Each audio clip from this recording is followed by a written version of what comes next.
안녕하세요, 메슬로입니다. 지난 2023년 메시가 베컴이 창단한 인터 마이애미로 이적하면서 많은 화제를 모았었죠.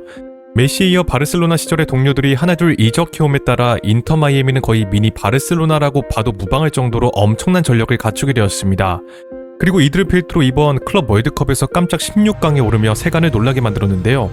이렇듯 이들의 활약으로 MLS에 대한 주목도가 올라간 상황이지만 호기심을 가지고 접근한 팬들은 높은 진입 장벽을 느끼고 관심을 접는 경우가 잦습니다. 그래서 오늘은 MLS에 대한 역사를 한번 훑어보려고 합니다. 자, 1970년대 베컴과 메시 이전에 세계적인 슈퍼스타들이 일찍이 미국 무대로 진출했었습니다. 그 시도가 본격화된 무대가 바로 NASL, 북미 축구 리그죠. 일단 우선 NASL이 탄생하게 된 배경을 알아봐야 합니다.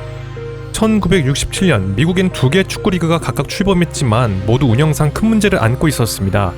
유나이티드 사커 어소시에이션은 축구리그를 자체적으로 운영할 역량이 부족해 유럽과 남미의 기존의 클럽들을 통째로 임대해 미국의 연고팀으로 등록하고 시즌을 치르는 임시 방식을 선택했었습니다.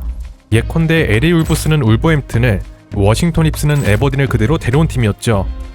반면 내셔널 프로페셔널 사커 리그는 자체 팀을 구성했지만 방송국에서 광고 삽입을 위해 고의로 파울을 유도하거나 플레이를 지연시키라고 요구하는 사례가 존재하는 등 축구에 대한 이해가 매우 부족한 채 리그를 운영해왔습니다. 이러한 미숙한 운영과 인프라 부족이 누적되면서 양 리그는 모두 흥행에 실패했고 결국 이듬해인 1968년 두 리그는 통합을 결정하며 새로운 리그인 NASL을 출범시키게 됩니다. NASL은 이 같은 시행착오를 극복하고 미국 내에서 축구를 본격적으로 정착시키기 위한 대대적인 리빌딩의 일환이었습니다. 그리고 그 핵심 전략 중 하나는 전 세계적인 슈퍼스타들을 영입해 축구라는 종목 자체에 대한 관심을 끌어올리는 것이었죠. 대표적인 선수가 바로 축구 황제 펠레입니다. 그는 브라질 산토스에서 은퇴를 선언한 이후에도 레알 마드리드나 유벤투스와 같은 유럽 명문 구단들에게 거액의 제안을 받아왔습니다. 그런데 미국에서 축구가 아니라 나라 전체를 가질 수 있다라는 말에 매료되어 뉴욕 코스모스 입단을 선택했는데요. 그의 등장에 축구에 대한 대중의 관심은 급속도로 높아졌고 그러자 NASL은 곧이어 에우제비오, 베켄바우어, 요한 크루이프, 조지 베스트, 게르트 밀러 등 세계적인 스타들을 잇따라 영입하며 스타 마케팅에 더욱 열을 올렸습니다. 특히 펠레와 베켄바우어가 뉴욕 코스모스에서 함께 뛰게 되며 남미와 유럽의 자존심이 공존하는 상징적인 장면을 연출하기도 했죠. 그리고 NASL은 경기 운영 방식에서도 기존의 축구와 다른 노선을 선택했습니다. 여타 미국 스포츠처럼 경기 시간을 카운트다운 방식으로 진행했는데요. 0에서부터 45분까지 숫자가 올라가는 방식이 아니라 45분에서 0분으로 줄어드는 방식이었습니다. 또한 다득점을 유도하기 위해 오프사이드 규정을 완화하고 아이스하키에서 착안한 35야드 드리블 승부차기 룰을 도입했죠. 무승부 없는 리그 운영을 위해 승리 시 승점을 6점, 그리고 골수에 따라 추가 승점이 부여되는 독자적인 시스템을 구축했습니다.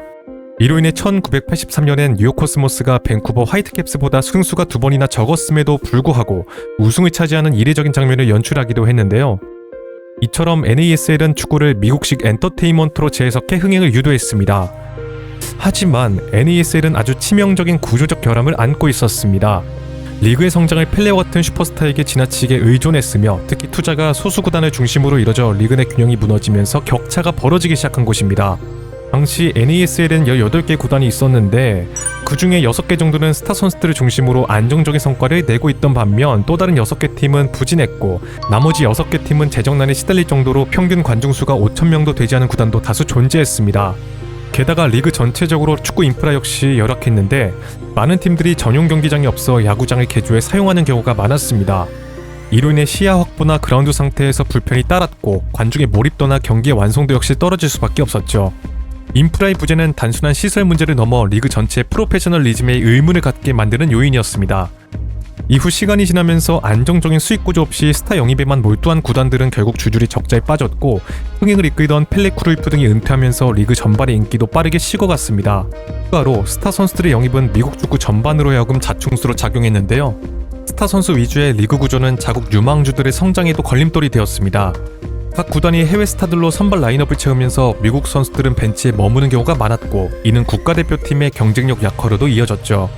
설상가상으로 이 시기에 미국 경제도 침체 국면에 접어들면서 NASL도 큰 타격을 입기 시작했습니다. NASL의 중계권 수익이 급감하다 보니 인프라 투자에 대해 소극적인 스탠스를 가지게 됐고 이는 곧 선수들의 경기력 저하로 이어졌는데요.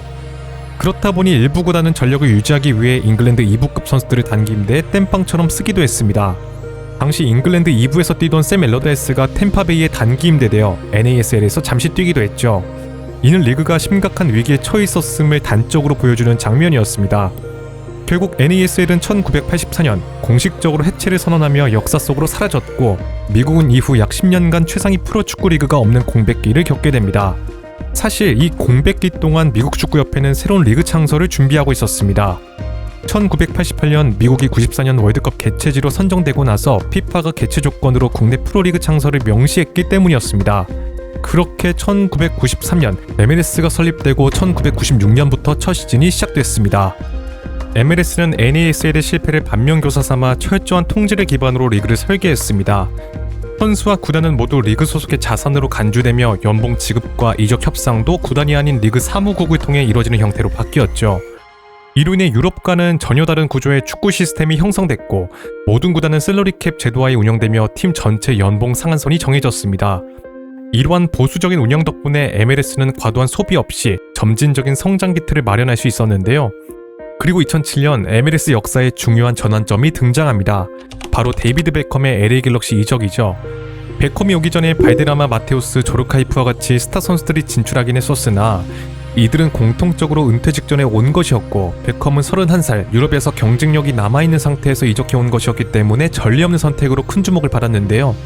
그는 MLS와 사상 최대 규모의 연봉 계약을 체결했고, 동시에 추후 MLS 신생 구단 창단권을 2,500만 파운드, 약 270억 원에 확보할 수 있는 옵션을 계약서에 포함시켰습니다. 이 권리는 이후 인터 마이애미 창단으로 실현되며 MLS에서 가장 가치 있는 계약 중 하나로 평가받게 되죠. 참고로 훗날 LAFC가 창단 과정에서 1억 달러 이상을 지불했던 것을 감안하면 베컴이 얻은 권리는 훨씬 저렴한 가격이었다고 할 수 있었습니다. 이는 동시에 약 10년이 넘는 사이 MLS의 위상이 올라갔음을 반증하는 것이기도 했는데요. 자, 그리고 베컴의 이적은 또 하나의 큰 변화를 낳았습니다. 바로 지정선수 제도, 일명 베컴 룰의 탄생인데요. 이는 셀러리 캡을 초과하더라도 리그 전체 발전을 이끌 수 있는 선수에 한해서는 예외적으로 고액 계약이 가능하도록 허용한 제도입니다. 이 조항 덕분에 이후 많은 스타 선수들이 MLS로 진출할 수 있게 됐고, 리그 상업적 흡인력은 크게 강화될 수 있었죠. 그렇게 이후에 질라탄, 피를로, 다비드 비아, 램파드, 제라드 등 세계적인 스타들이 MLS 유니폼을 입으며 리그 위상을 더욱 끌어올렸습니다. 그리고 시간이 지나 2018년, 마침내 베컴이 오랜 기간 공들여온 인터 마이애미가 모습을 드러냈는데요. 2020년부터 MLS에 참가한 이들은 점진적인 발전을 꾀했고, 2023년엔 리오넬 메시를 영입하는 데 성공했습니다. 이후 부스케츠, 알바, 수아레스 등이 그를 따라 합류하며 인터 마이애미는 큰 주목을 받게 되죠. 그리고 이들이 합세한 인터 마이애미는 이번 2025 클럽 월드컵에서 깜짝 16강 진출이란 성과를 이룩했습니다.